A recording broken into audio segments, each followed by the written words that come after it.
And the mystery of the Surya Chakra. धुरंधर शहर का सबसे बुद्धिमान जासूस था। वो अपनी तेज नज़रों और शांत दिमाग के लिए जाना जाता था। आज सुबह उसे सबसे महत्वपूर्ण मामले के लिए बुलाया गया था, प्राचीन सूर्य चक्र की चोरी। यह चक्र हजारों साल पुराना था और इसमें इतिहास के गहरे रहस्य छिपे थे।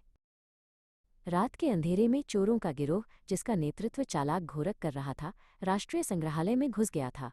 सूर्य चक्र अपने स्थान से गायब था। डॉक्टर कीर्ति, जो संग्रहालय की क्यूरेटर थीं, बहुत चिंतित और उदास थीं। उन्होंने तुरंत धुरंधर को फोन किया।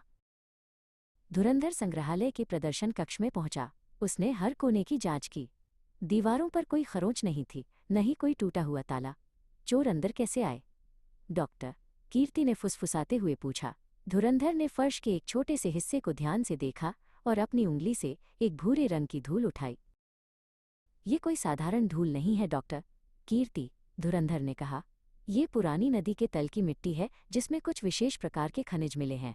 इसका मतलब है चोरों ने छत या दीवार से नहीं, बल्कि नीचे से रास्ता बनाया। धुरंधर ने अनुमान लगाया कि उन्होंने शहर के पुराने बंद सीवर या सुरंगों का इस्तेमाल किया होगा।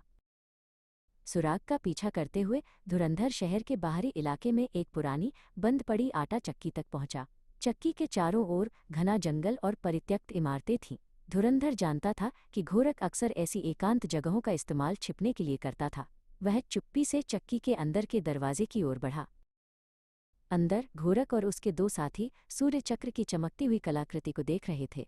घोरक जोर से हंस रहा था। यह अब हमारा है, इसकी कीमत अनमोल है। धुरंधर ने एक छोटी सी टूटी खिड़की से झांका। उसने देखा कि चक्र एक लकड़ी के बड़े मेज पर रखा हुआ था। धुरंधर जानता था कि 3 चोरों से लड़ना बुद्धिमानी नहीं होगी।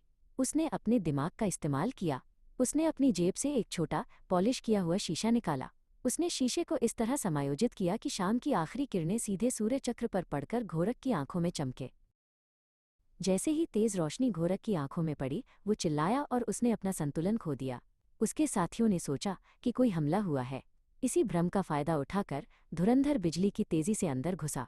उसने मेज से सूर्य चक्र उठाया और अगले ही पल वो दरवाजे से बाहर निकल रहा था। घोरक को समझ आया कि क्या हुआ है और वो धुरंधर के पीछे भागा।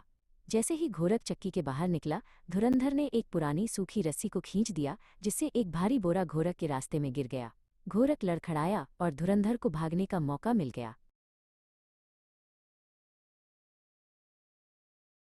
सूर्य चक्र सुरक्षित था। अगले दिन धुरंधर ने उसे डॉक्टर कीर्ति को सौंप दिया। धन्यवाद धुरंधर, डॉक्टर कीर्ति ने कहा। तुमने सिर्फ एक चीज नहीं बचाई, तुमने हमारे इतिहास का एक अमूल्य हिस्सा बचाया। धुरंधर जानता था कि असली खजाना केवल सोने में नहीं, बल्कि ज्ञान और बुद्धिमानी में होता है।